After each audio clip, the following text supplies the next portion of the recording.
মধ্যে বাছিয়ে রেখে সুন্দর একটি পরিবেশে তথা দুনিয়ার জান্নাতে বসার তৌফিক দিয়েছেন। সেই বাড়ির দরবারে প্রাণ খুলে জবান খুলে শুকরিয়া আদায় করছি, পড়ে দিচ্ছি আলহামদুলিল্লাহ।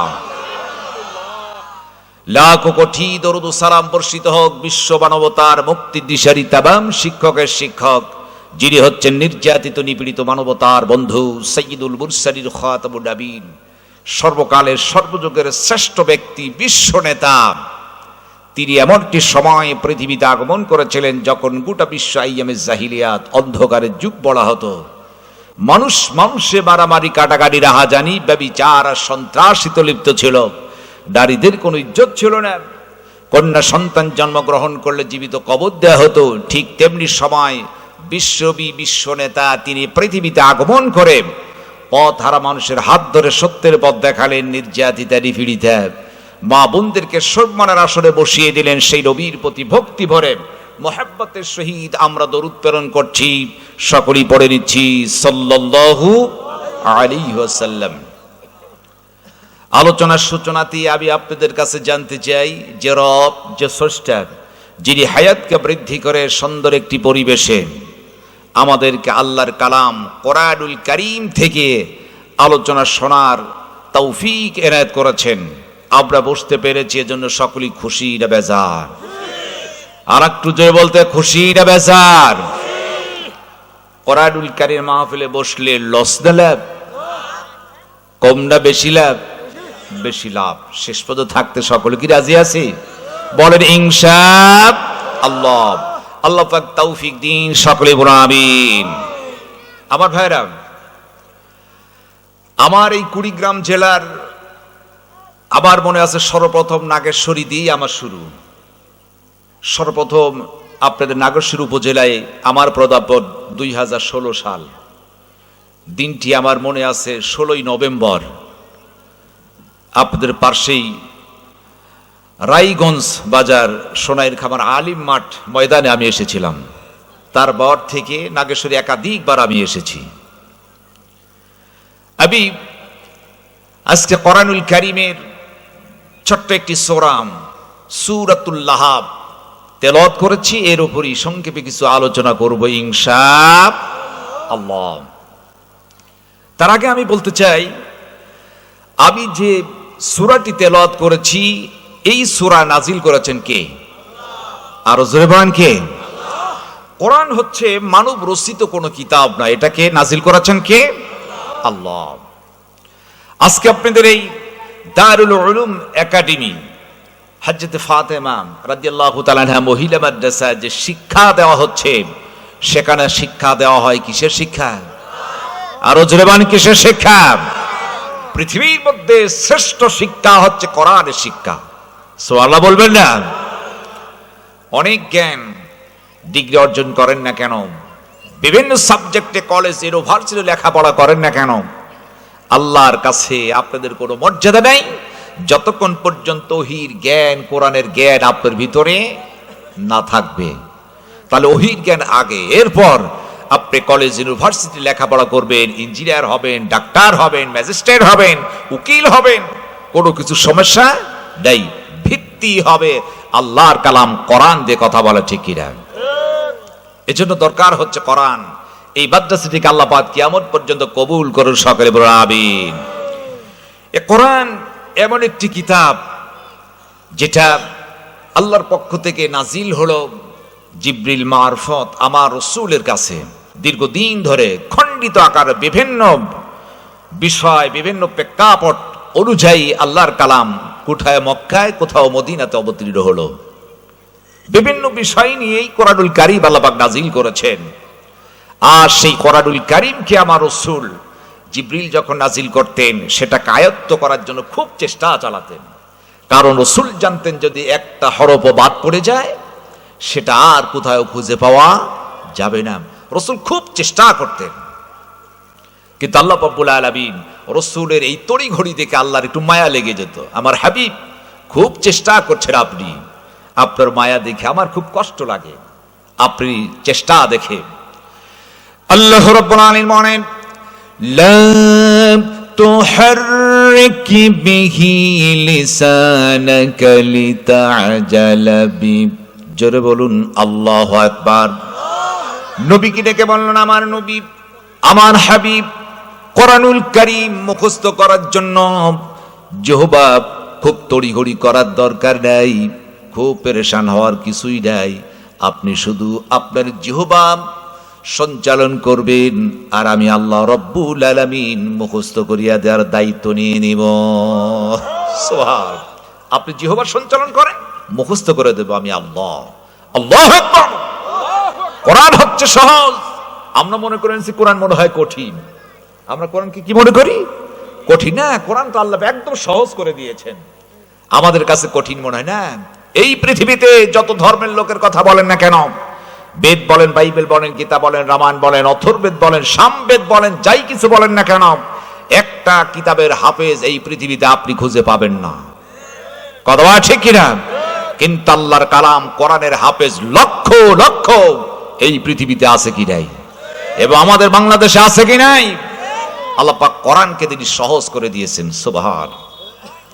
এ কোরআন আজ অনেক জ্ঞানী, অনেক লেখক, গবেষক যারা অনেক কিতাব লিখছে, কিন্তু লেখার মধ্যে অনেক ভুল আছে, নিচের মধ্যে দুর্বলতা বলে থাকে। ভুল পাইলে আমারে জানালে সংশোধন করব, কিন্তু আমার রব এমন একটি কিতাব নাজিল করে দিলেন তার মধ্যে দুর্বলতা নাই, আর এ কোরআনের মধ্যে কোনো প্রকার ভুলও নাই। আল্লাহ রাব্বুল আলামিন বলেন, যালিকাল কিতাবু লা রাইবা ফীহি হুদাল লিল মুত্তাকিন। এটা এমন একটি কিতাব যার মধ্যে কোনো সন্দেহ নাই, ভুল নাই। আল্লাহর আকাশের নিচে জমিনের উপর এমন একজন আল্লাহর বান্দার বান্দিকে খুঁজে পাওয়া যাবে না কোরআনুল কারীমের একটি আয়াত তো দূরের কথা, একটা হরফকে পরিবর্তন করার ক্ষমতা কারো নাই।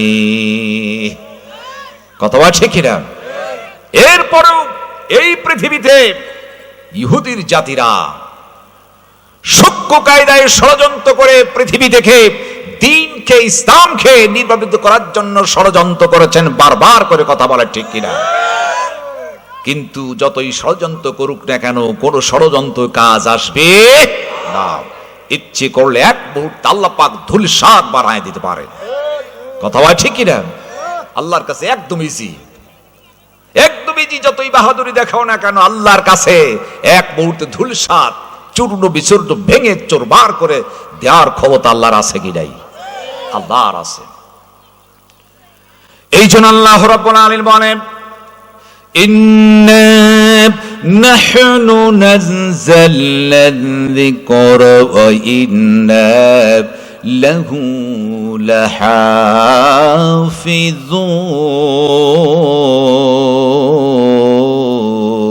লাহাফিজুন। কোরআন নাযিল করেছে আমি, আর হিফাজতের দায়িত্ব হচ্ছে আমি আল্লাহর। যেটা বলেন না সুবহানাল্লাহ। এ কোরআন ছিল, আছে, কিয়ামত পর্যন্ত থাকবে। কথা বলা ঠিক কিনা? যারাই ষড়যন্ত্র করবে তারাই পৃথিবীতে টিকতে পারবে না। কথা বলা ঠিক কিনা? যার বাস্তব প্রমাণ হচ্ছে 5ই আগস্ট। কথা বলেন ঠিক কিনা? অনেক ষড়যন্ত্র করেছিল এই বাংলাদেশকে নিয়ে, আল্লাহ পাক ধূলিসাৎ করে শিক্ষা দিয়েছেন। কথা বলেন ঠিক কিনা?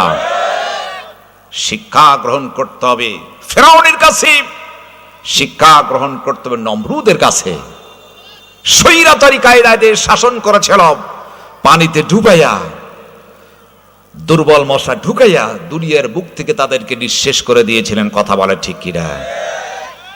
আজ 16টি বছর তাফসীরুল কোরআন মাহফিল করতে গিয়ে অনেক ঝামেলার সম্মুখীন হতে হয়।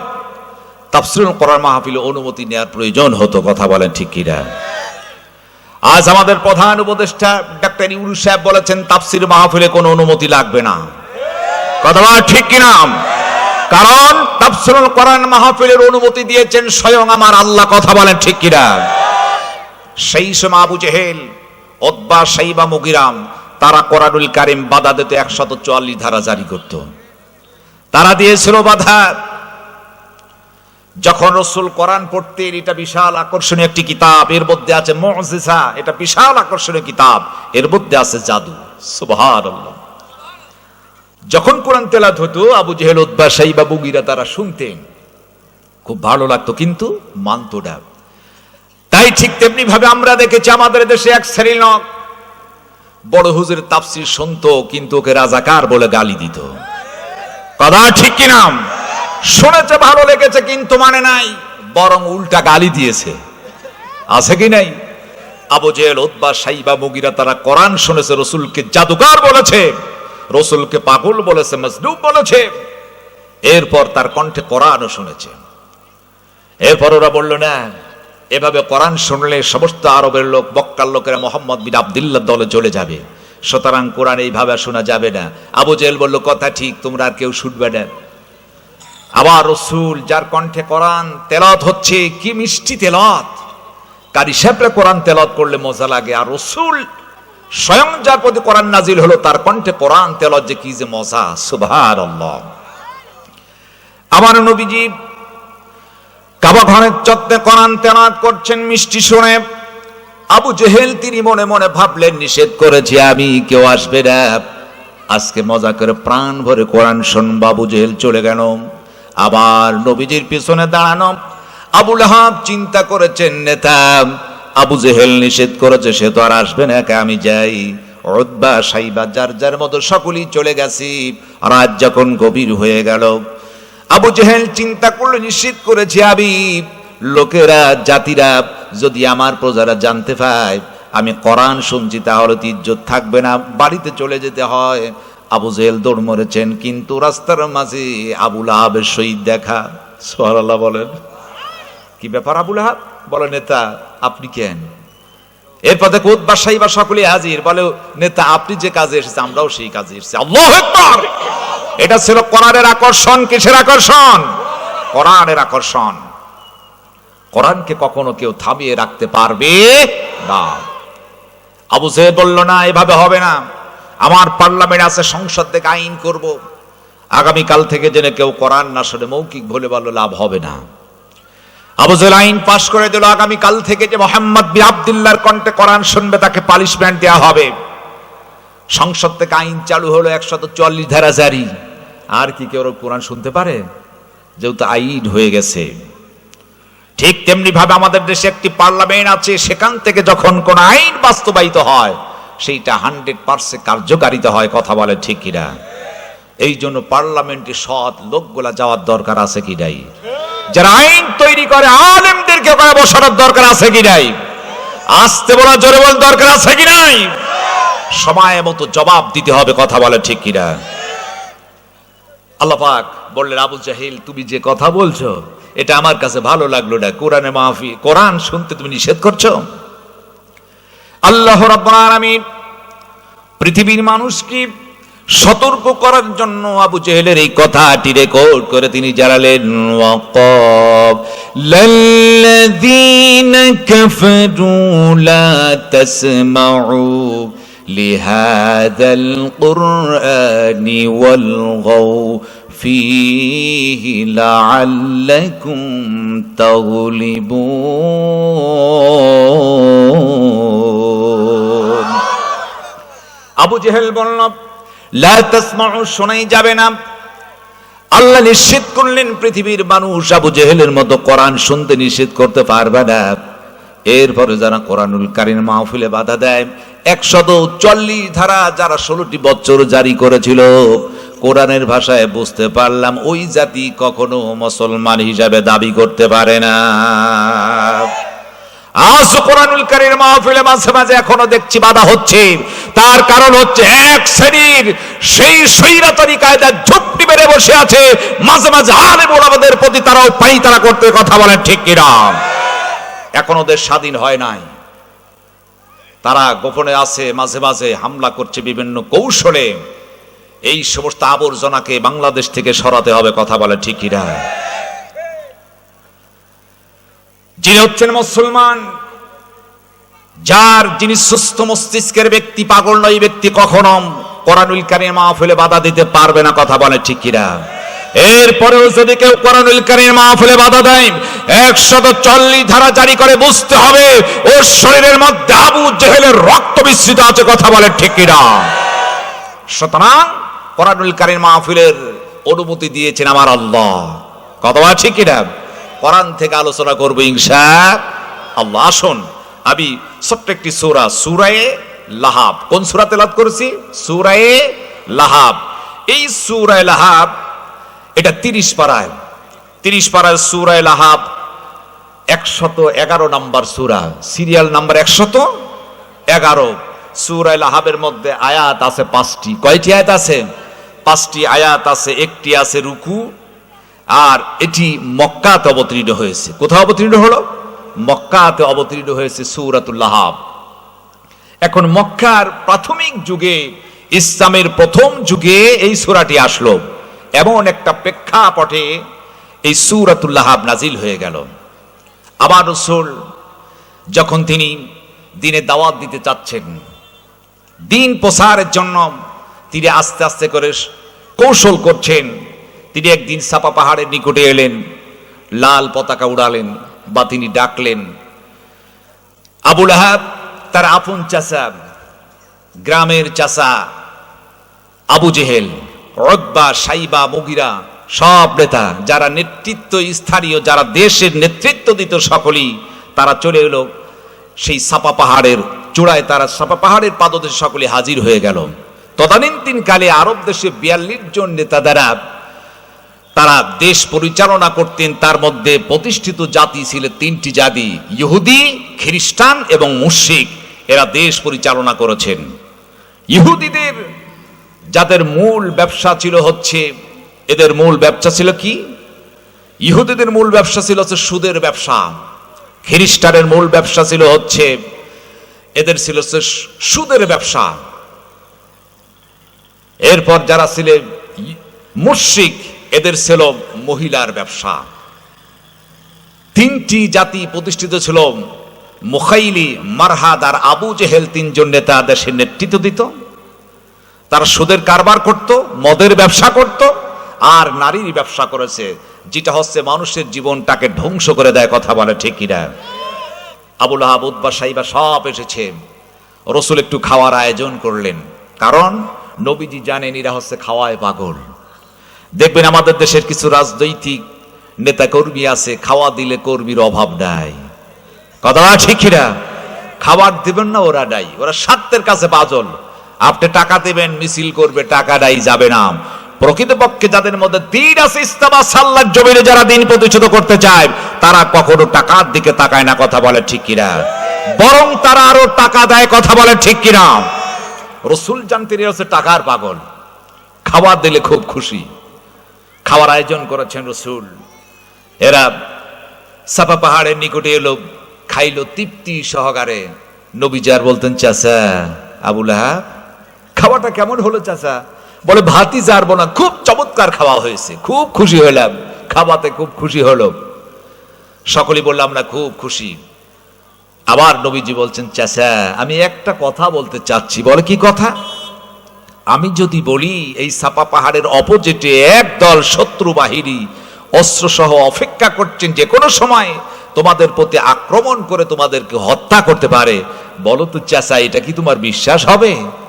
চাচা বললে, হ্যাঁ অবশ্যই বিশ্বাস হবে। রাসূল বললেন, কেমনি করে বিশ্বাস হয়? বলেন, এমনি ভাবে বিশ্বাস হয়, জীবনে তুমি কোনোদিন মিথ্যা কথা বলো নাই। আমরাই তোমাকে উপাধি দিয়েছি আল আমিন, আমরা তোমাকে উপাধি দিয়েছি as-সাদিক, সাদিকুল আমিন। তুমি সত্যবাদী, তুমি হচ্ছে বিশ্বাসী, তুমি কখনো মিথ্যা কথা বলতে পারো না। জোরে বলো আল্লাহু আকবার। নবীজি আমার বললেন, চাচা আমি যদি সত্যবাদী হই, আমি যদি বিশ্বাসী হই, বিশ্বাস থাকে, আমি কখনো মিথ্যা কথা বলি না, তাহলে চাচার দেরি নয়, কুলু লা ইলাহা ইল্লাল্লাহু মুহাম্মাদুর রাসূলুল্লাহ সাল্লাল্লাহু আলাইহি ওয়াসাল্লাম। তাহলে বলো, লা ইলাহা ইল্লাল্লাহ, আল্লাহ ছাড়া কোনো উপাস্য নাই, আইনদাতা, রিজকদাতা, বিধানদাতা কেউ নাই, একমাত্র আইন চলবে আল্লাহর। কথা বলা ঠিক কিনা? আবু লাহাব খেপে গেল, বলে কি এবার ভিন্ন কথা। সঙ্গে সঙ্গে আবু লাহাব একটা পাথর উঠে বলে, তাব্বালাকা ইয়া মুহাম্মদ, তুমি ধ্বংস হও, তুমি নিপাত যাও। আবুল আহাব আগে রসুলকে গালি দিলেন, নির্যাতনে আগে কি করলেন? আগে দিলেন গালি। এই পৃথিবীতে যত নবী এবং রসুল আলাইহিস সালাম কোন এসেছেন, প্রত্যেকটি নবী এবং রসুলকে সেই জাতির কাফের মুশরিকেরা আগে গালি দিয়েছেন, এরপর নির্যাতন করেছেন। ঠিক তেমনি ভাবে এই দেশে আল্লাহর জমিনে যারা দ্বীন প্রতিষ্ঠিত করতে চায় উলামায়ে কেরাম, তাদেরকে এক শ্রেণীর সেই জাতিরা তাদেরকে গালি দিয়েছে। কথা বলে ঠিক কিনা? আবার রসুলকে বলেছেন জাদুকর, রসুলকে বলেছেন পাগল, রসুলকে বলেছেন জিনে ধরা, বিভিন্ন ধরনের তহমত দিয়েছে আমার রসুলকে। ঠিক তেমনি ভাবে আমাদের এই দেশের এক শ্রেণীর মানুষ আলেমদেরকে এমনি ভাবে গালি দিয়েছে, বলে হচ্ছে এরা হচ্ছে রাজাকার, এরা হচ্ছে যুদ্ধ অপরাধী, এরা হচ্ছে আলবদর, এরা হচ্ছে জিনাখোর, এইটা সেইটা বলে আলেমদেরকে গালি দিয়েছে। কথা বলে ঠিক কিনা? গোটা পৃথিবীর মধ্যে এরকম আলেম আর পৃথিবীতে আসবে কিনা জানি না। আন্তর্জাতিক খ্যাতিছন্ন মুফাসসির করেন, আজকে আমার নামের প্রথমে লেখা হয়েছে আন্তর্জাতিক বক্তা। আমার মতো মাওলানা রবিউল ইসলাম বিন ইয়াকুবের মুখে আন্তর্জাতিক কখনো মানায় না। কথা বলা ঠিক কিনা? আন্তর্জাতিক বক্তা তিনি ছিলেন। 50টি বছর ধরে তিনি কোরআনের দাওয়াত দিয়েছিলেন, যার হাত ধরে হাজার হাজার বেধর্মী ইসলাম কবুল করেছিলেন একমাত্র সেই মরহুম তিনি হচ্ছেন শহীদ আল্লামা দেলোয়ার হোসেন সাঈদী। কথা বলেন ঠিক কিনা?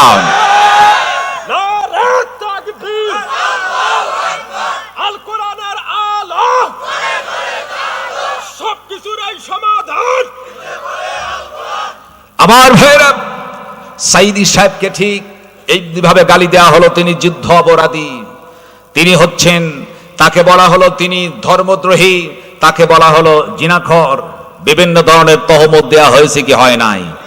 তার সামনে যে তহমত দেওয়া হলো এটা শয়তানও কখনো বিশ্বাস করে না। কথা বল ঠিক কিনা? এরা সব জানতেন, এরপরেও শুধু নেতৃত্বের জন্য তারা এই কাজ করেছেন। কথা বলেন ঠিক কিনা? এটি ছিল প্রতিহিংসা। যেই সাঈদী সাহেবকে আহারে 13টি বছর জেলখানার মধ্যে বিনা দোষে তাকে আটকে রাখা হলো, অবশেষে তাকে চিকিৎসার নামে হাসপাতালে নিয়ে ইঞ্জেকশনের মাধ্যমে ইঞ্জেকশন পোষ করে শহীদ দেলোয়ার হোসেন সাঈদীকে শহীদ করলো। আমার দুঃখ লাগে, যার হাত ধরে হাজার হাজার বেধর্মী ইসলাম গ্রহণ করলো এমন একজন মুফাসসির শহীদ আল্লামা দেলোয়ার হোসেন সাঈদী রহমাতুল্লাহ আলাইহির জানাজার নামাজে যারাই শরীক হলো, বিগত সরকার আওয়ামী খুনি হাসিনার নেতৃত্বে পুলিশ বাহিনী দিয়া তাদেরকে ধরে ধরে জেলখানার মধ্যে ঢুকানো হলো। কথা বলে ঠিক কিনা? এই দেশে যারা চোর, যারা ডাকাত, যারা বদমাইশ, যারা হচ্ছে জিনাখোর, তারা মরলে তাদের জানাজায় গেলে কোনো সমস্যা নাই, আর এমন একজন আলেমের জানাজায় গেল, মানুষ তাকে জেলখানায় দিল, এর চাইতে দুঃখ আর কিছুই থাকতে পারে না। কথা বলা ঠিক কিনা? গালি দিলাম, ঠিক তেমনি ভাবে আমার রসুলকে গালি দিল, কারণ প্রত্যেকটি নবী এবং রাসূলকে আগে গালি দিয়েছে, এরপর নির্যাতন করেছে। আমার ভাইয়েরা, ঠিক তেমনি ভাবে হযরত মুসা আলাইহিস সালাম যখন তিনি দাওয়াত দিচ্ছেন, তিনি যে নবী, দাওয়াত দেওয়ার সময় ফেরাউন তার শত্রুতা করলো, আর ফেরাউন সর্বপ্রথম মুসা আলাইহিস সালামকে গালি দিলেন। নির্যাতন করার পূর্বে আল্লাহ রাব্বুল আলামিন বলেন, ওয়া ফাআলতা ফাআলাতাকাল্লাতী ফাআলতা ওয়া আনতা মিনাল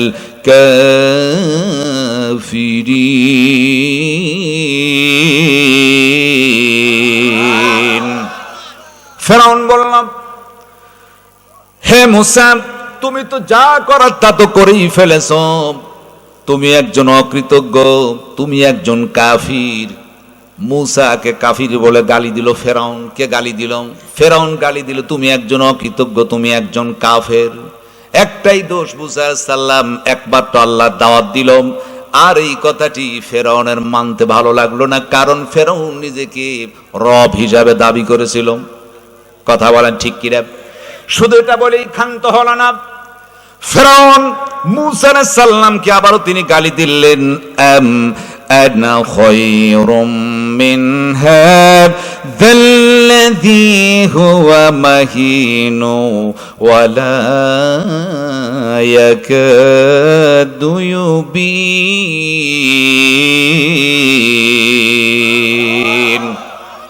মুসার শোনো, আনা খায়রুম মিন হাযাল্লাযী, আমি তো উত্তম তোবা হইতে, কারণ তুমি একজন হীন, তুমি স্পষ্ট কথা বলতে পারো না, তুমি তো একজন তুতলা। কারণ মূসা আলাইহিস সালাম তিনি একটু কথা বেঁধে যেতেন, তিনি তুতলা ছিলেন, কথা বলেন ঠিক কি রে? ফেরাউন বলল, তাকে গালি দিলাম, তুমি স্পষ্ট ভাষায় কথা বলতে পারো না, তুমি একজন তুতলা, তুমি একজন হীন, তুমি তো দুর্বল, তোমার চাইতে আমি উত্তম। মূসা আলাইহিস সালামকে এমনি ভাবে গালি দিলেন, বিভিন্ন ভাষায় শুধু গালি দিয়ে ক্ষান্ত হলেন না। ওই ফেরাউনের জাতি আবারও তারে গালি দিয়ে বললেন, ক্বালু আজিইতানা লিতালফিতানা আম্মা ওয়াজাদনা আলাইহি আবাআনা ওয়া তাকুনা লাকুমাল কিবরিয়া ফিল আরদ ওয়া মা নাহনু লাকুমা বিমুমিনিন। ফেরাউন বলল, মূসা তুমি এই জন্য আমার কাছে এসেছ? ও মূসা, তুমি কি প্রতিষ্ঠিত করতে চাও সমাজকে, আমাদেরকে হেই প্রতিপন্ন করো, আমরা কিন্তু তোমাদের দুইজনকে মানব না। তার মানে মূসা তার ভাই হারুন আলাইহিস সালাম দুইজন ছিল নবী, তোমাদেরকে মানব না। অর্থাৎ ফেরাউন বিভিন্ন ধরনের চক্রান্ত করলে, এমনকি মূসা আলাইহিস সালামকে মারার জন্য ষড়যন্ত্র করেছে। যখন তারা অস্ত্র শস্ত্র নিয়ে মূসা আলাইহিস সালামকে তাড়া করলো, আর হযরতে মূসা আলাইহিস সালাম দৌড় মেরেছেন সামনের দিকে, আল্লাহ ডেকে বললেন, আমার বন্ধু টেনশনের কিছু নাই, সামনে পড়লো নদী, পিছনে ফেরাউনের জাতিরা, আমি আল্লাহ তোমারে রক্ষা করব, হাতে আছে লাঠি, পাড়ের উপর একটু আঘাত করো মৃদু। মূসা আলাইহিস সালাম আঘাত করলেন, সুন্দর রাস্তা তৈরি হয়ে গেল, জোরে বলে সুবহানাল্লাহ। মূসা আলাইহিস সালাম সুন্দর রাস্তা ধরে ওপারে চলে গেছে। ফেরাউন দেখলো খুব সুন্দর রাস্তা, ও নেমে পড়লো তার সাথীদেরকে নিয়ে, মনে মনে ভাবলেন মনে হয় ওর বাবার রাস্তা, কথা বলেন ঠিক কিনা? মাঝখানে ঢুকেছেন, আমার রব আমার আল্লাহ বললেন, পানিরে এক হয়ে যা, ফেরাউনকে ডুবায়া পানি খাওয়ায় আমার। সুবহানাল্লাহ বলবেন না? শৈরাচারী কায়দায় বলল, আনা রব্বুকুমুল আ'লা, এমন পানি খাইলেন ফেরাউনের পেটটা হলো ফটকা মাছের মতো, পানিতে চুবাইয়া আল্লাহ মারলেন। আর পৃথিবীর মানুষকে জানালো, পৃথিবীর মানুষ, ফেরাউনের কাছে শিক্ষা দাও, নিজেকে রব হিসাবে দাবি করার পর আমি আল্লাহ রব্বুল আলামিন পানি খাওয়ায়া দুনিয়ার মুক্তি বিদায় করে দিলাম। আল্লাহু আকবার। ইব্রাহিম আলাইহিস সালামকে নমরুদ নির্যাতন করেছিল, সৈন্য সামন্ত কিছুই লাগে নাই, দুর্বল মশা। আল্লাহর কাছে আবেদন করলো, আল্লাহ তুমি আমার একটা এমন শিক্ষা দাও স্বর্ণ আকারে লিখিত থাকবে। মশা চলে গেলে দুর্বল মশাকে বললেন, যাও তুমি কি করবে, নমরুদের নাকের মধ্যে ঢুকবা। নমরুদের নাকের মধ্যে ঢুকলাম, দুর্বল মশা ঢুইকা কাটুস কুটুস করে কামড়াইতে লাগলো। নমরুদের পেইন হয়, যন্ত্রণা হয়, নিজে আর সহ্য করতে পারে না, হাত দিয়া পিটুনি দিয়ে একটু ভালো লাগে। অবশেষে দেখা গেল জুতার পিটুনি দিলেই ভালো লাগতো, ছাড়া আর ভালো হয় না। বুঝতে পেরেছেন আমার জন্য মহা ঔষধ, সেটা হচ্ছে জুতার পিটুনি। কথা বলে ঠিক কিনা? অবশেষে এই ফেরাউন, এই নমরুদ জুতার পিটুনি খেয়ে দুনিয়ার মুক্তি বিদায় নিল। এই জন্য আমি ডাকেশ্বরী তাওহীদি জনতাকে বলতে চাই, যদি কোরআনের দুশমনি করো, আল্লাহ রাসূলের প্রতি দুশমনি করো, তোমাদের ভাগ্যে ওই জুতা থাকতে পারে। কথা বলেন ঠিক কিনা? না মনে হয় আল্লাহ দুর্বল হয়ে গেছে? আল্লাহ দুর্বল হয়ে গেছে? আছে কি নাই? আমার আল্লাহ আছেন। আমার ভাইয়েরা, আমি যেই কথা বলতেছিলাম, ফেরাউন তিনি মূসা আলাইহিস সালামকে গালি দিলেন, তিনি হীন, তিনি দুর্বল, ভালোভাবে কথাই বলতে পারেন না, স্পষ্ট কথা, অস্পষ্টতার কথা, তিনি একজন তুতলা বলে গালি দিল। এরপরও যখন কাজ হলো না, ফেরাউন তিনি বললেন না, মুসার সহিত পারার জন্য একটি কাজ করতে, মুসা একজন হুজুর, তাহলে তার জন্য আর একটা হুজুর দরকার। কথা বলেন ঠিক কিনা? আজ আমি এখানে বক্তব্য দিচ্ছি, একজন প্যান্ট শার্ট পরা জেনারেল কোন ছাত্র বা শিক্ষক কেউ যদি এসে আমার ভুল ধরে, আপনারা কেউ মেনে নেবেন না, বলে তুমি কি জানো, কিন্তু আর একজন আলেম হুজুর যদি এসে ভুল ধরে, আপনারা জানবেন এটাই ঠিক, যেহেতু তিনি একজন আলেম। কথা বলেন ঠিক কিনা? আলেম আলেমের ভুল ধরতে পারে। এই জন্য ফেরাউন তিনি মনে মনে চিন্তা করলেন, মুসার সহিত পারতে হবে, পারার জন্য যে কাজ, মুসার মতো একজন হুজুর দরকার। তাই তিনি বালাম বিন বাউর, তাফসীরের বালাম বিন বাউর নামে হুজুরকে হাত করলেন। নাম ছিল কি? বালাম বিন বাউর। তিনি একজন আলেম ছিলেন, বদদুয়া করলেও কবুল হয়, দোয়া করলেও কবুল হয়। এবার একজন আলেম ছিলেন, অর্থাৎ তিনি ছিলেন সরকারি আলেম। কি আলেম ছিলেন? সরকারি আলেম। এই বাংলাদেশের এক শ্রেণীর আলেম ছিল, সরকারি আলেম ছিল। কথা ঠিক কিনা? মুনাফিকে কায়দায় সরকারের 5টা গোলাম হয়ে, চেয়ারের লোভে, টাকার লোভে, চাকরির লোভে তারা আলেমদের বিরুদ্ধে বিভিন্ন ধরনের ফতোয়া দিয়েছে। কথা বলে ঠিক কিনা? দিয়েছে কি দেয় নাই? ওই সমস্ত আলেমদেরকে চিহ্নিত করতে হবে, যে সমস্ত আলেমেরা সরকারের দালাল সেজে তারা ফতোয়া দিয়েছে, হক্কানি আলেমদের বিপক্ষে ফতোয়া দিয়েছিল, আজকে তাদেরকে আর খুঁজে পাওয়া যাচ্ছে না। আবার ভাই আবু বকর তিনি বলতেছিলেন, সুলাকিয়ার মসজিদের খতিব, নাম কি ছিল? ফরিদউদ্দিন মাসুদ। শাহবাগে গণজাগরণ মঞ্চে গিয়ে তিনি রাজাকারদের বিপক্ষে তিনি বলেছেন, রাজাকার বলে তিনিও সেই দিন ফাল বেড়েছিলেন, আলেমদের বিপক্ষে পদক্ষেপ নিয়েছেন। আজকে ফরিদউদ্দিন মসজিদের পায়ের নিচে আর কোনো মাটি নাই। কথা ঠিক কিনা? এই সমস্ত আলেমেরা হচ্ছে মুনাফিক মার্কা আলেম, এরা হচ্ছে বালাম বিন বাউরের উত্তরসূরি। কথা বলে ঠিক কিনা? ডেকে বলল, বালাম বিন বাউর তুমি মুসা নবীর বিপক্ষে বদদোয়া করো। বালাম বিন বাউর বলল, না, একজন নবীর বিপক্ষে আমি কখনো বদদোয়া করতে পারবো না। বলে, কেন বদদোয়া করতে পারবে না? চাকরি দিলাম আমি, বাড়ি দিয়েছে আমি, গাড়ি দিয়েছে আমি, তোমার ছেলে মেয়ের চাকরি দিয়েছে, সব কিছু দিলাম আমি, আর তুমি আমার কথা শুনবে না? বালাম বিন বাউর দেখলো কথা তো ঠিক, চাকরি দিল আমারে, বাড়ি দিল আমারে, গাড়ি দিল আমারে, ছেলে মেয়েদেরকে লেখাপড়ার খরচ দেয়, এইটা দেয় সেইটা দেয়, আমি যদি ফেরাউনের কথা না শুনি তাহলে তো আমার তো গর্দানও থাকবে না। তার মানে সরকারি মার্কা আলেম। কথা বলে ঠিক কিনা? এই দেশের কিছু আলেম ছিল, তারা বাড়ি পাইলো, গাড়ি পাইলো, টাকা পাইলো, চাকরি পাইলো, এইটা পাইলো সেইটা পাইলো, সরকারকে খুশি রাখার জন্য নামাজ নাই, রোজা নাই, আল্লাহর রাসূল ধইরা ইসলামের বিপক্ষে যারা কাজ করে তাদেরকে জান্নাতের সার্টিফিকেট দিয়া ছেড়ে দিল। কথা বলা ঠিক কিনা? দিয়েছে কি দেয় নাই? মাননীয় প্রধানমন্ত্রী বিগতর শেখ হাসিনাকে জান্নাতের সার্টিফিকেট এমন ভাবে বানায় দিল, মনে হচ্ছে বিশাল আল্লাহর ওলি। ফজরের সময় হইলে যাই নামাজ খুঁজতেন, আর ইসলামের গুড়া কেটে দিয়ে, গাছের গুড়া কেটে পাতায় পানি ঢাললে যেমন গাছ বাঁচে না, ইসলামের দোহাই দিতেন, কিন্তু মূল শিকড় তিনি কেটে দিয়েছিলেন। কথা বলেন ঠিক কিনা? সুতরাং মুখে আর ইসলামের কথা মানায় না। আমার ভাইয়েরা, বালাম বিন বাউরকে যখন বলা হয়, বাড়ি গাড়ি সব কিছু আমি দিয়েছি, কেন তুমি মুসার বিপক্ষে তুমি বদদোয়া করতে পারবে না? বালাম বিন বাউর বলল, ঠিক আছে, আগামী কাল মাঠের মধ্যে সমস্ত লোককে বলবে মুসার বিপক্ষে বদদোয়া হবে। হাজার হাজার মানুষ এসেছেন। লোকেরা মনে ভরলো, বালাম বিন বাউর তিনি তো একজন আলেম, নিঃসন্দেহে তার কথাও তো ঠিক হতে পারে, মুসাই কি ভালো, আর কি দেশে আলেম নাই? যেমন এই দেশের কিছু লোকেরা বলতো, সাইদি সাহেব সহ যারা জেলখানায় ছিল, বলে অমক আলেম তো জেলখানায় যায় না, গেল কেন? কয় কি কয় না, হুজুরের দোষ আছে বলেই জেলখানায় গেছে। কথা বলে ঠিক কিনা? কারণ হুজুর হক কথা বলে, যার কারণে জেল খারাপ, আর তুমি বৈশাখ গোস্ত রুটি খাও, আছে কি নাই? আবার ভাইরা, এইবার মাঠের মধ্যে চলে গেলেন, হাজার হাজার মানুষকে নিয়ে বালাম বিন বাউর দুটি হাত তুললেন। হাত তুলে বলতে, ইয়া রব হাল্লিক মুসা।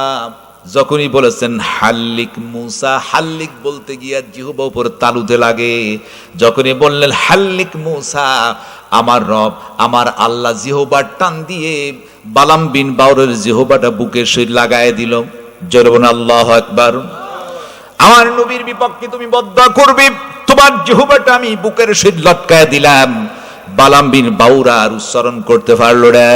এই জন্য আমি সাবধান করে দিতে চাই, আলেমদের বিপক্ষে যদি কেউ কথা বলেন, আমার রব আমার আল্লাহ ইচ্ছে করলে শুধু জিহ্বা বুকের সহিত লটকায় না, জবান বন্ধ করে পাগল বেশে ঘোরাইতে পারে কি পারে না? ওই আল্লাহ আছে কি নাই? আছে কি নাই? আমার ভাইরা, ঠিক তেমনি ভাবে আমার নবী, বিশ্ব নবী যখন বললেন আইন চলবে আল্লাহর, আল্লাহ ছাড়া কোনো মাবুদ নাই, আর আমি মুহাম্মদ সাল্লাল্লাহু আলাইহি ওয়াসাল্লাম হচ্ছে আল্লাহর রাসূল, সঙ্গে সঙ্গে আবু লাহাব তিনি পাথর উঠালেন আর বললেন তাব্বা লাকা ইয়া মুহাম্মদ, মুহাম্মদ তুমি ধ্বংস হয়ে যাও। এই বলে তিনি একটা পাথর ছুঁড়ে মারলেন।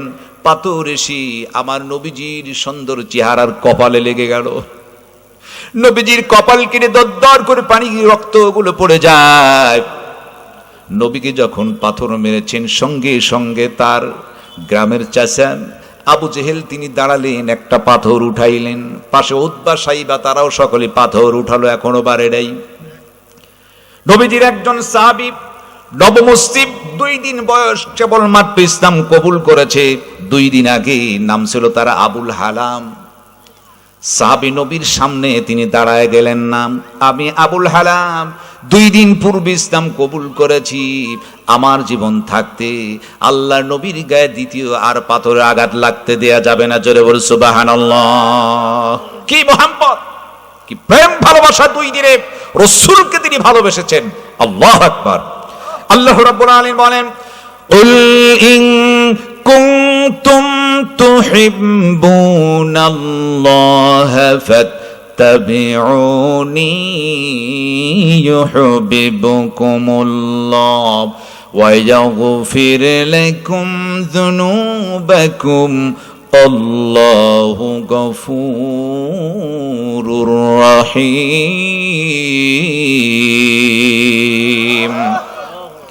আমার নবী আপনি বলে দিন, তারা যদি আমি আল্লাহ কাকে চাই, ফাত্তাবিউনি ইত্তেবা করে আপনার, ইউহিব্বুকুমুল্লাহ আমি আল্লাহ ভালোবাসবো, ওয়া ইয়াগফির লাকুম যুনুবাকুম শুধু ভালোই বাসবো না, আমি আল্লাহ রব্বুল আলামিন জীবনের গুনাহ খাতাকে maaf করে দিব। সুবহান। আবুল হালা বলল না, আবুল হাব একটা পাথর মেরেছে, নবীজির সুন্দর চেহারা কপাল কেটে দরদর করে রক্তগুলো পড়ে যায়। আবুল হালা সামনে দাঁড়ালেন, 2টি হাত তিনি টান টান করে বুকটা পেতে দিলেন। যেমন আপনাদের রংপুরে আবু সাইদ 5ই আগস্টে যখন তিনি 5ই আগস্ট দেশ যে স্বাধীন হলো, তার কয়েকদিন আগে তিনি দাঁড়ালেন না। এই দেশ স্বৈরাচারী মুক্ত বাংলাদেশ গড়া লাগবে, কথা বলেন ঠিক কিনা? আবু সাইদ 2টি হাত টান টান করে বুকটা পেতে দিল। পুলিশের লোকেরা এসে গুলি করলাম, একটা নয়, দেখতে দেখতে 3টি গুলি তার বুকে লাগলো। ঝাঁঝরা হয়ে গেল আবু সাইদ।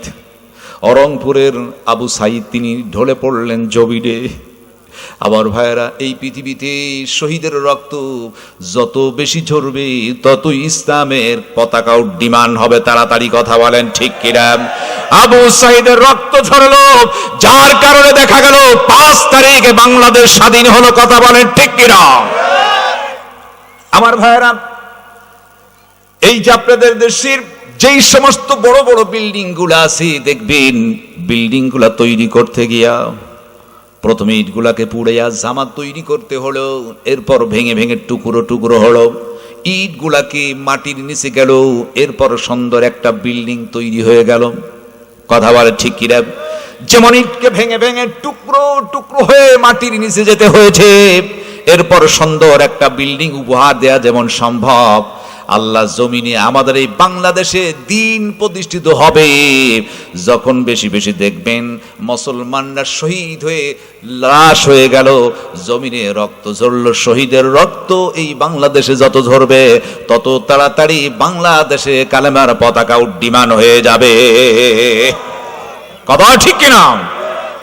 আমার ভাইয়েরা, আবু সাইদের মতো তাকে যেমন 3টি গুলি করা হলো, আবুল হালাম 91 জন মুসলমান 2 দিন আগে ইসলাম কবুল করেছে। ইসলামের প্রথম যুগে সাফা পাহাড়ের সামনে তিনি দাঁড়ালেন না, আবার নবীর গায়ে আবু লাহাব পাথর মেরে কপাল দিয়ে রক্ত ঝরে। ওই নবীজির শরীরে দ্বিতীয় আর পাথর লাগতে দিব না। আবুল হালা দুটি হাত তিনি এভাবে দিয়া সামনে দাঁড়িয়ে গেলেন, বুকটা পেতে দিলেন। আবু জেহেল একটা পাথর ছুঁড়ে মারলো, আবুল হালার বুকের উপর লেগে গেল। উতবা মেরে দিয়েছেন, আর একটা পাথর চলে এলো। সাইবা তিনটি আবু সাইদের মতো পাথর বুকে লেগে গেল। লাগার সঙ্গে সঙ্গে আবুল হালার বুকের হাড্ডি ভেঙে পাথর যেন ভিতরে ঢুকে গেছে। আবুল হালা তো দুর্বল হয়ে গেছেন। হঠাৎ করে পাশ থেকে একজন কাফের ভারী ওজনের একটা পাথর ছুঁড়ে মারলেন, আবুল হালার মাথার উপর লেগে গেল। লাগার সঙ্গে সঙ্গে মাথার খুলি ভেঙে গিয়া ভিতর থেকে মস্তিষ্কটা বের হয়ে গেল, মগজটা বের হয়ে গেছে। আবুল হালা সাপা পাহাড়ের পাশে তিনি ঢলে পড়লেন, মুখ থুবড়ে পড়ে আছে। আবুল হালার যেন আর হুঁশটাই। আবু বকর ওমর চলে এলেন, আবুল হালাকে ধরাধরি করলেন। কাবা চত্বরে তাকে হাজির করা হলো। আমার ভাইরা, আবুল হালা কখনো হুশ কখনো বেহুশ, কখন যেন দুনিয়ার বুক থেকে বিদায় নেয়। আবুল হালার দৃশ্য এমন হল, নবীজি আমার দৃশ্য দেখে আবুল হালার কাছে গেলেন, দুটি হাত তুলে বললেন, আল্লাহ, আবার সাহাবী আবুল হালা 2 দিন পূর্বে ইসলাম কবুল করেছে, তোমার কাছে দোয়া চাই, আমার সাহাবী আবুল হালাকে তুমি শহীদের দরজা দিয়ে দাও।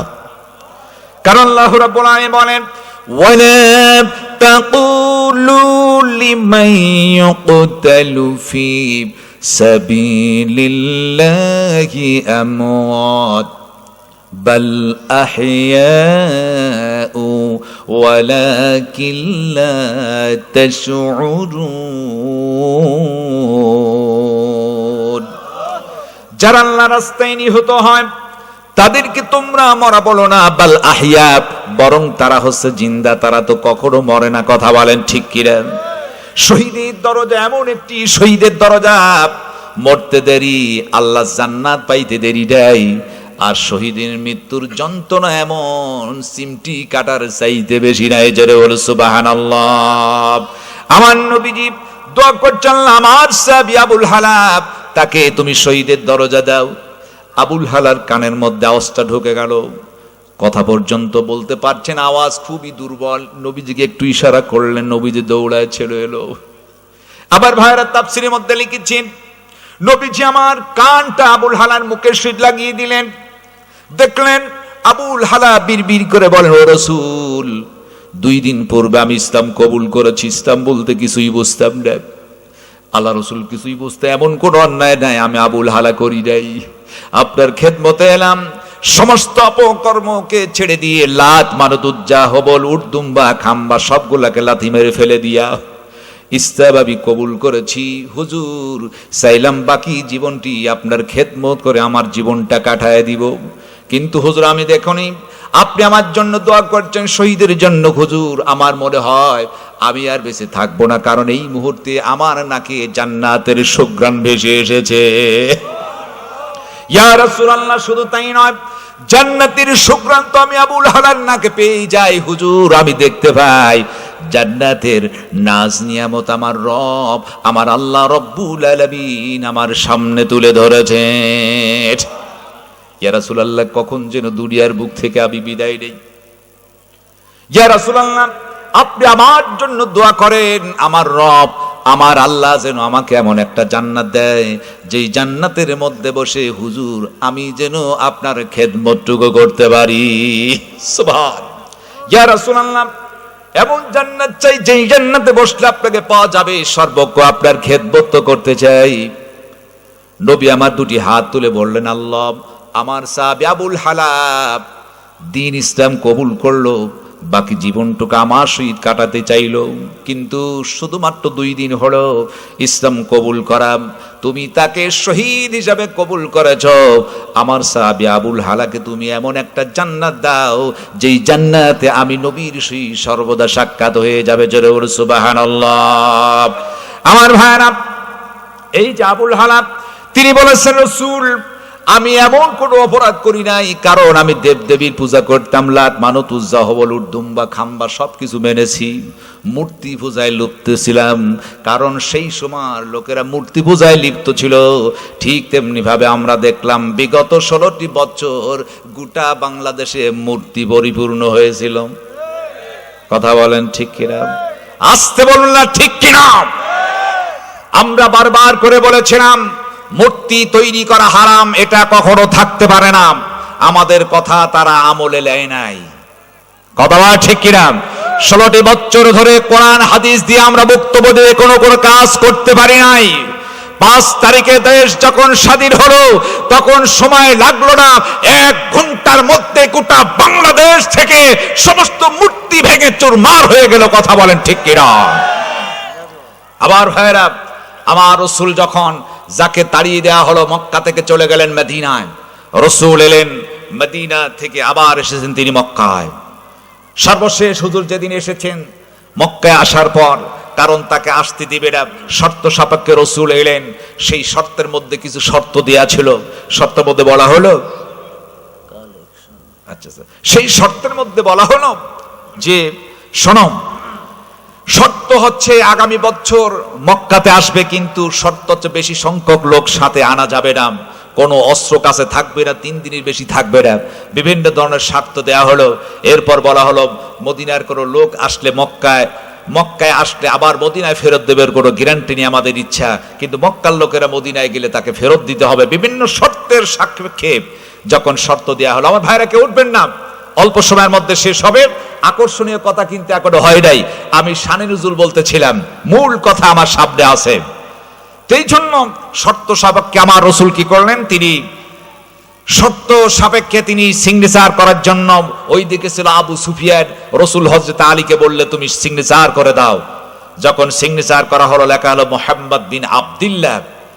আবু সুফিয়ান বলল মুহাম্মদ বিন আব্দুল্লাহ লেখা না, সেখানে লিখলো মুহাম্মদুর রাসূলুল্লাহ সাল্লাল্লাহু আলাইহি সাল্লাম। আবু সুফিয়ান বলল মুহাম্মদুর রাসূলুল্লাহ, মুহাম্মদ আল্লাহ রাসূল, এইটা আমরা মানি না, লিখতে হবে মুহাম্মদ বিন আব্দুল্লাহ। রাসূল বললেন আলী তুমি লেখো, কেটে দাও। বলে ইয়া রাসূলুল্লাহ, ছোটবেলায় ইসলাম কবুল করেছি, আপনার নামের উপর আমি কলম ধরতে পারবো না, শহীদ হব, যুদ্ধ করব, এরপর আপনার নামের উপর আমি আলী কখনো কলম ধরতে পারবো না। জোরে বলো আল্লাহু আকবার। রাসূল টানতে নিজ হাতে কেটে দিয়ে বললেন তুমি লেখো মুহাম্মদ বিন আব্দুল্লাহ। তিনি লিখে দিলেন। আমার রাসূল পরের বছর তিনি এসেছেন, আসার পর দেখলেন আবু কুবাইস পাহাড়ের পাদদেশ থেকে 2 জন আবু সুফিয়ান আর আব্বাস 2 জন চলে আসে, ধরে আনা হলো। এরপর তাদেরকে বক্তব্য দেয়া হলো, তারা ইসলাম কবুল করলেন।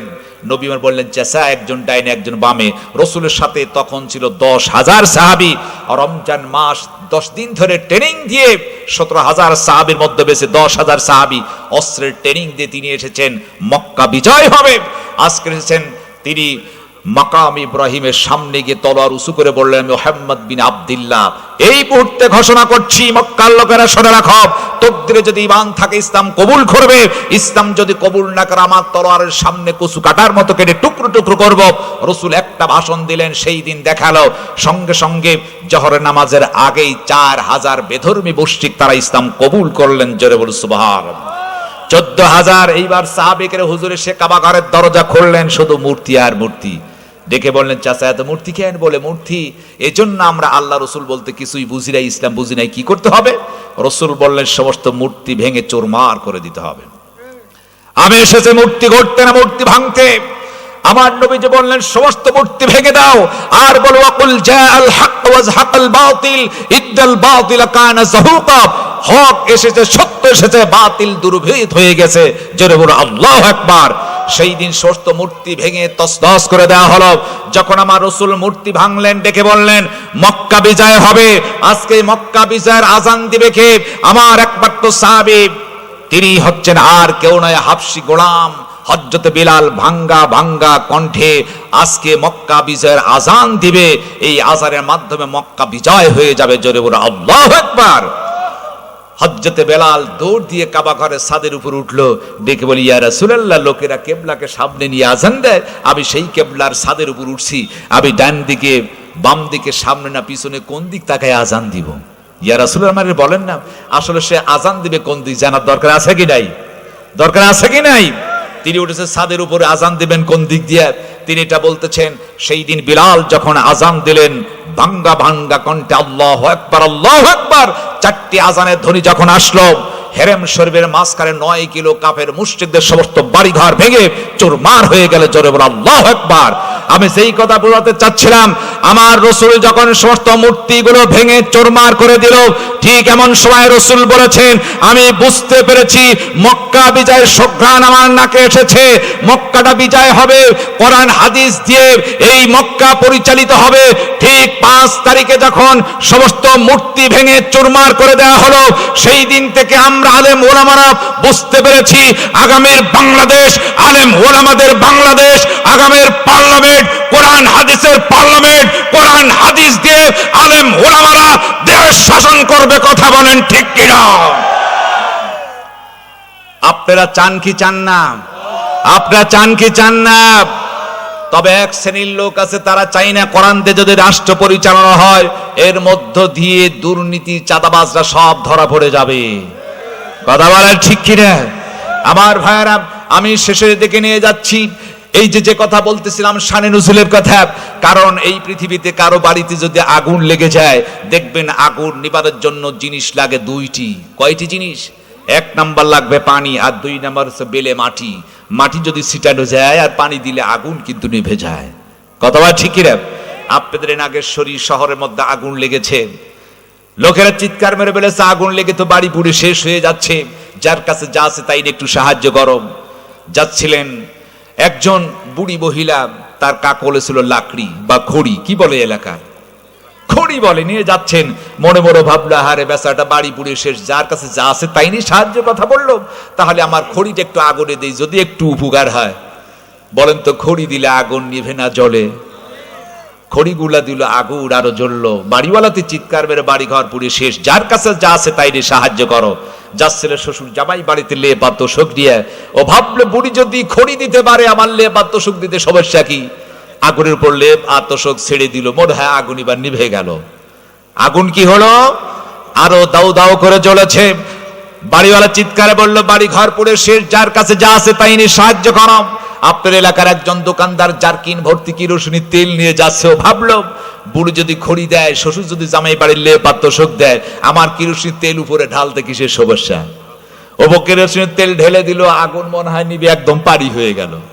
আগুন কি নিবেছে? বরং আমার ভাইয়েরা, এই সময় আগুন নিবানোর জন্য প্রয়োজন ছিল 2টি জিনিস। 1 নাম্বার বেলে মাটি, 2 নাম্বার পানি।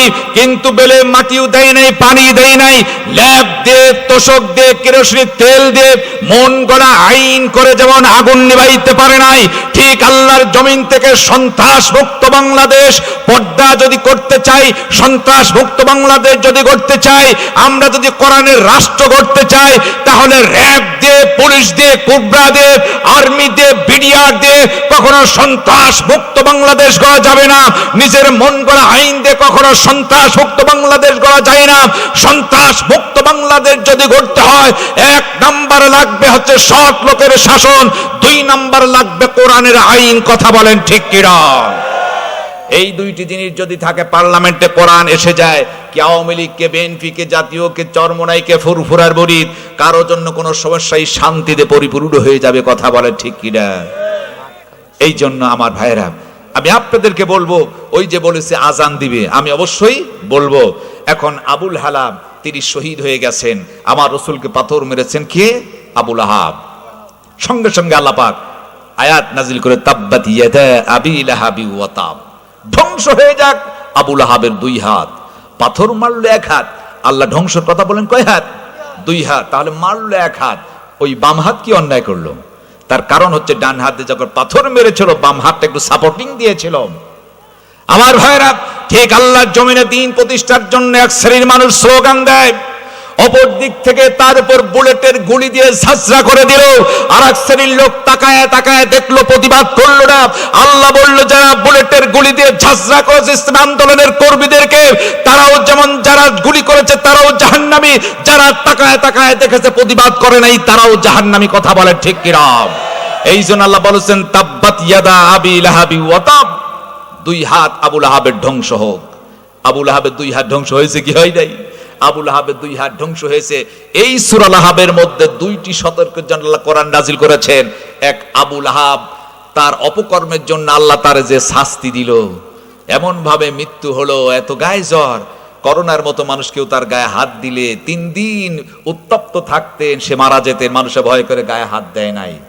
এরপর দেখা গেল তারই স্ত্রী উম্মে জামিলা, তার গলায় খেজুরের পাকানো রশির ফাঁসি লেগে তিনি দুনিয়া মুক্তি বিদায় দিলেন। অর্থাৎ তিনি খেজুরের যখন রশি দিয়া কি করলেন, ফি জিদিহা হাবলুম মিন মাসাদ, তার গলায় ছিল খেজুরের রশি পাকানো দড়ি, সেটা এমন হলো লাকড়ি, তিনি মাথায় খড়ি নিয়ে যাচ্ছেন, বুঝাটা হয়ে গেছে ঢিলা, পিছনের দিকে উল্টায় গেল, এইবার থুতনি গলার সহিত তার রশিটা বেঁচে গেল, পিছনের দিকে পড়ে যায়, গলা আটকিয়ে ফাঁসির কাষ্ঠে উম্মে জামিলা দুনিয়ার বুক থেকে বিদায় নিলেন। মহিলাদেরকে, পুরুষদেরকে আল্লাহ সতর্ক করলেন, খবরদার উম্মে জামিলার মতো মহিলারা তোমরা হয়েও না, আবু লাহাবের মতো তোমরা হয়েও না। কথা বলেন ঠিক কিনা আমার ভাইরা? এই জন্য আল্লাহ বলেছে ওই আবু লাহাবের অর্থ কোনো কাজে আসে, মা আগনা আনহু মালুহু ওয়া মা কাসাব, তার অর্থ বুঝানো কোনোই অর্থ কাজে লাগে নাই। আজকে আমরা অনেক সম্পদশালী, আমাদের অর্থ যদি কাজে না লাগে তাহলে আবু লাহাবের মতো আমাদের আক্ষেপ ছাড়ার কিছুই নাই। অর্থ থাকা খারাপ নয়, অর্থটা সৎ পথে ব্যয় করতে হবে। কথা বলেন ঠিক কিনা? কথা ঠিক কিনা? আবু লাহাবের অর্থ কোনো কাজে লাগে নাই, আমাদের অর্থ কাজে লাগতে হবে। কারণ কর্জে হাসানা আল্লাহ যেটা দিতে বলেছেন, আল্লাহর দেওয়া সম্পদ, এটা আল্লাহকে দেওয়ার দরকার আছে কি নাই?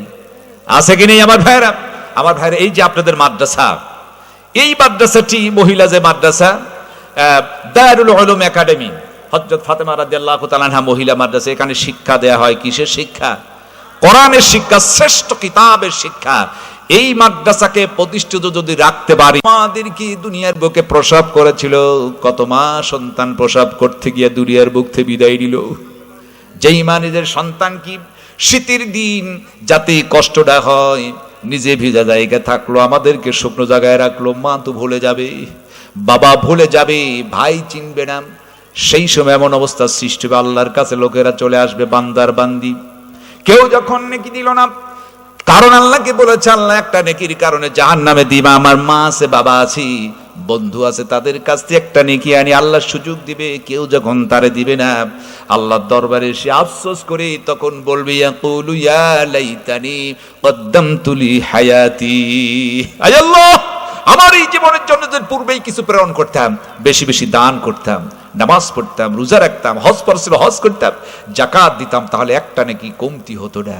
আমার ভাইরা, আমি আপনাদের কাছে বিনীত অনুরোধ জানাই, আমি একজন মুসাফির, অনেক কষ্ট করে পাবনা থেকে এসেছি, যেহেতু গতকালকে মাহফিল ছিল পাবনা, আবার আগামী কালকে পাবনা, আবার পাবনায় চলে যেতে হবে, অর্থাৎ প্রায় 300 কিলোর মতো, সম্ভবত 280 কিলোমিটার আমি এসেছি। আমি একজন মুসাফির। রাসূল বলেছেন 3 ব্যক্তির দোয়া আল্লাহ 100% কবুল করেন, তার মধ্যে একজন হচ্ছে মুসাফির। কোনো দোয়া করলে আল্লাহ সেইটাকে ফেরত দেন না।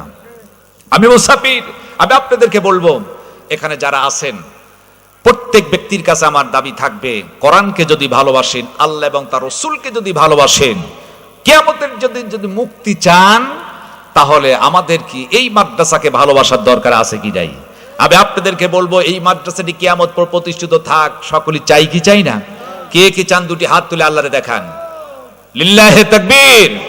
আল কোরআনের আলো, আমার নেতা তোমার নেতা, লিল্লাহি তাকবীর। হাত তাবান। আমরা চাই এই মাদ্রাসাটি প্রতিষ্ঠিত থাক। আমরা রাসূলকে জান দিয়ে প্রাণ দিয়ে ভালোবাসি।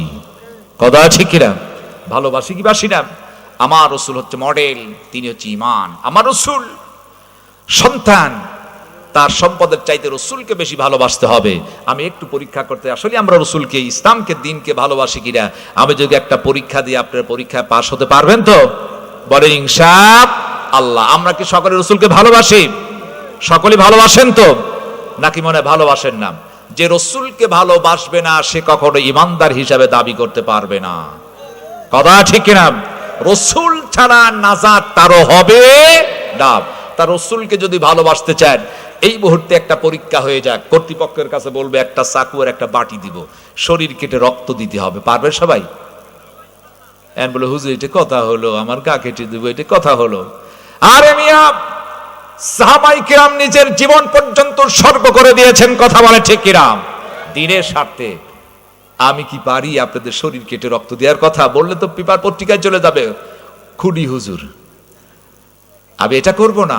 আপনার রক্ত ঝরিয়ে, ঘাম ঝরিয়ে অর্থ উপার্জন করে, তা থেকে আপনারা যদি রাসূলের মহব্বতে এই মাদ্রাসায় কিছু দেন, এটা সার্থক বলে আমি মনে করি। কথা বল ঠিক কিনা? ভিতরে লোক যাবে, একটা লোকও বাদ থাকবেন না। প্রত্যেক ব্যক্তির কাছে আমার দাবি থাকবে 50-100 করে টাকা দিবেন। চাষটা লাগলে 10-20 টাকা খরচ হয়ে যায়, হয় কি হয় না? বিসমিল্লাহর পকেটে হাত ঢোকাবেন, যার কাছে যা আছে আপনারা দিয়ে দিবেন, বিড়ি আর সিগারেট বাদে দিবেন, ওইটা কিন্তু দিয়েন না। কর্তৃপক্ষ ঢুকবে সেটা দিয়ে দিবেন। তার আগে জোর জুলুম নয়। আল্লাহর কোন বান্দা আছেন 1000-2000 করে একটু মেহেরবানি করে আমাকে একটু দিবেন না, আমি মুসাফির, একটু আমি প্রাণ খুলে দোয়া করবো। আল্লাহর কোন বান্দা আছে একটু বলেন না, হুজুর আমি 1000-2000-5000 করে দিব, আমি একটু দোয়া করে যাই। শেষ ভালো যার, সব ভালো তার। দিনী প্রতিষ্ঠান প্রতিষ্ঠিত থাক, এটা আমি চাই, এটা আমি চাই। আপনারাও চান কোরআন সমন্বিত থাক, আলেম তৈরি হোক, তাদের দ্বারাই দেশে শান্তি হবে। এলাকার যুব সমাজ তারা শান্তিতে বসবাস করবে। যুব সমাজ যদি ভালো হয়, এই যুব সমাজই একটা সন্ত্রাসমুক্ত বাংলাদেশ গড়তে পারে। ও পর্দায় মায়েরা আছে, আম্মা জানের অনেক মা বোনের আছে, মায়েদের ব্যাপারে কথা বলা হয় নাই, মাদের ব্যাপারে একটু কথা বলবেন। আজকে গাইবা, আপনাকে শুনতে রাজি আছেন? তার আগে দোয়া চেয়েছেন একজন ছোট্ট মেয়ে ঈশামণি, জন্মগতভাবে হাঁটাচলা করতে পারে না, তার জন্য আমরা প্রাণ করে দোয়া করব। এরপর 2টা প্রশ্ন এসেছে এখানে। একটা প্রশ্ন এসেছে, আমাদের এলাকায় একটি প্রচলন আছে যে আবাদি জমি বন্ধক রেখে টাকা নেওয়া হয়, যেমন আপনাকে 1 বিঘা জমির বিনিময়ে 2 লক্ষ টাকা দেওয়া হলো, যতদিন পর্যন্ত টাকা দিতে না পারবে ততদিন পর্যন্ত সে জমি খেয়ে যাবে। এটাতে কতটুকু জায়েজ? এই বন্ধক রাখা কটনামা যেটা বলা হয় আমাদের দেশে, এটা সম্পূর্ণ আকারে একদম না জায়েজ একটি কাজ। এটা কি? এটা না জায়েজ। আপনাকে আমি আপনার জমি আমি চষতেছির বিনিময়ে আপনাকে 2 লক্ষ টাকা দিলাম, যতদিন আপনি টাকা পরিশোধ না করবেন অতদিন খেয়েই যাবেন, এটা ঠিক না। 2 নাম্বার, কাউকে 20,000 টাকা দিয়ে ঋণ দেওয়ার পর 3 মাস পর পর বা 6 মাস পর পর 3 মণ করে ধান লাভ দেওয়া হয়। টাকা টাকাই থাকবে, 3 মণ করে ধান, যতদিন দিতে না পারবে 6 মাস পর পর সে দিতেই থাকবে আজীবন। এটা তার প্রতি একটা জুলুম করা। কথা ঠিক কিনা? জুলুম করার সম্পূর্ণ আকারে না জায়েজ, এটা আমরা ভালোভাবেই জানি। তা আশা করি এই কাজের মধ্যে জড়িত থাকা যাবে না। জুলুম কাজে কোনো মানুষকে এভাবে কষ্ট দেয়া যাবে না। তো আজকে আমাদের ভাই উসমান গনি সাহেব, তিনি আমাকে বারবার করে মোবাইল ফোনের মাধ্যমে আমাকে দাওয়াত দিয়েছিলেন। মাদ্রাসাটাও দেখলাম, আল্লাহ পাক সুবহানাহু ওয়া তাআলা যেন এই মাদ্রাসাটাকে কিয়ামত পর্যন্ত কবুল করেন, সকলেই বলুন আমিন। আপনারা মাদ্রাসার প্রতি খেয়াল রাখবেন, মহান তাবারক তাআলা যেন আপনাদের সকলকে দ্বীনি প্রতিষ্ঠানের প্রতি দৃষ্টি রাখার তৌফিক দেন, সকলে বলুন আমিন। দোয়া করব, দোয়ার প্রথমেই এই সঙ্গীতটি গিয়েই আমি সকলের জন্য দোয়া করব ইনশাআল্লাহ। আমার লাইগা কাঁদলে মাগো, আমার লাইগা কাঁদলে মাগো সারাটি জীবন, কোথায় গেলে পাবো আমি এমন আপনজন, কোথায় গেলে পাবো আমি এমন আপনজন।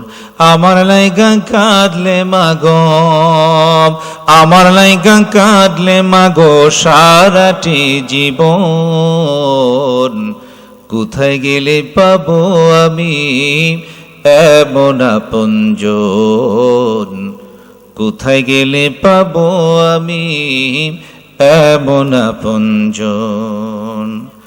আরে কত রাতে ঘুমাওনি মা গর্বে যখন আমি,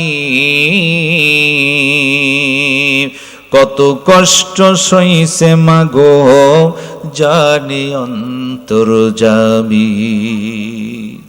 আরে কত রাতে ঘুমাওনি মা গর্বে যখন আমি, কত কষ্ট সইছে মাগো জানে অন্তর্যামী। যে আমার মুখের পানে মা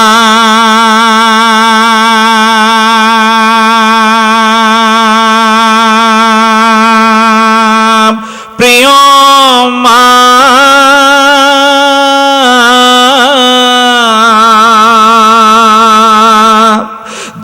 আমার মুখের পানে জুড়াইতে দুই নয়ন, কোথায় গেলে পাবো আমি এমন আপনজন, কোথায় গেলে পাবো আমি এমন আপনজন। আসল পাতিয়া মাগো কইতে কান্দিয়া, আমার বুকের মানি কাল্লাহ রাখো গো বাসাইয়া। আসল পাতিয়া মাগো কইতে কান্দিয়া, আমার বুকের মানি কাল্লাহ রাখো গো বাসাইয়া। নিজের দুঃখ ভুলে মা,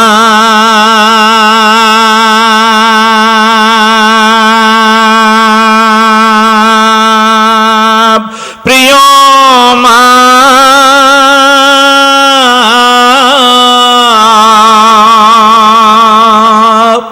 নিজের দুঃখ ভুলেছে মাম, দেখতে আমায় দুই নয়ন, কোথায় গেলে পাবো আমি এমন আপনজন, কোথায় গেলে পাবো আমি এমন আপনজন।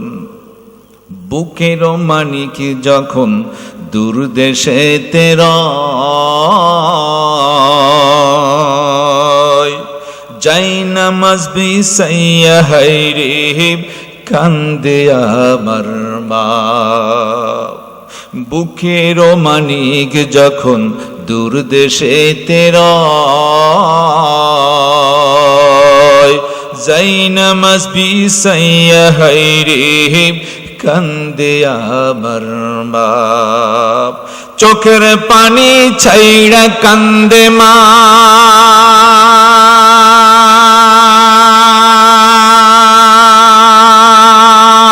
প্রিয় মা,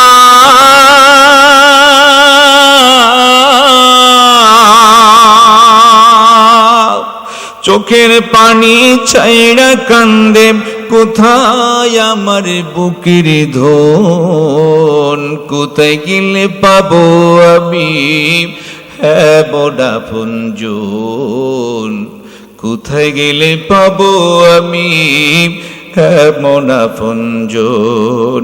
আমার লাইগা কাঁদলে মাগো, আমার লাইগা কাঁদলে মাগো সারাটি জীবন, কোথায় গেলে পাবো আমি এমন আপনজন, কোথায় গেলে পাবো আমি এমন আপনজন, কোথায় গেলে পাবো আমি এমন আপনজন। আবার ভাইরা, যে মা কত কষ্ট করে লালন পালন করেছিল, ওই মাকে আমরা কবরে যার চলে গিয়েছে ওই মাকে আর পৃথিবীতে পাবো না। ওই মায়ের খেদমত আমাদের করার দরকার আছে কি নাই? এজন্য মায়ের অবাধ্য সন্তান হওয়া যাবে না। আমরা যেন মা এবং বাবার খেদমত করতে পারি, আল্লাহ পাক তৌফিক দিন সকলে বলো আমিন। এই মাদ্রাসার ছাত্রছাত্রী যারা আছেন তারা মা বাবার খেদমত কেমনি করতে তারা জানে, কারণ কোরআন শিক্ষা হয়। এজন্য ছেলেদেরকে মাদ্রাসা আমরা দিব ইনশাআল্লাহ। মাদ্রাসার দৃষ্টি রাখবো, আল্লাহ পাক তৌফিক দিন সকলে বলো আমিন। দোয়া হবে, আমরা প্রত্যেকেই দোয়াতে অংশগ্রহণ করব। আল্লাহ পাক আপনারা যারা আজকে বাড্ডার জন্য সহযোগিতা করছে বিভিন্ন দিক দিয়ে সকলের জন্য ইনশাআল্লাহ দোয়া করা হবে। দোয়ার পূর্বে আসলে আমরা দরুদ ইব্রাহিম পড়ি। আল্লাহুম্মা সাল্লি আলা মুহাম্মাদিন ওয়া আলা আলি মুহাম্মাদ কামা সাল্লাইতা আলা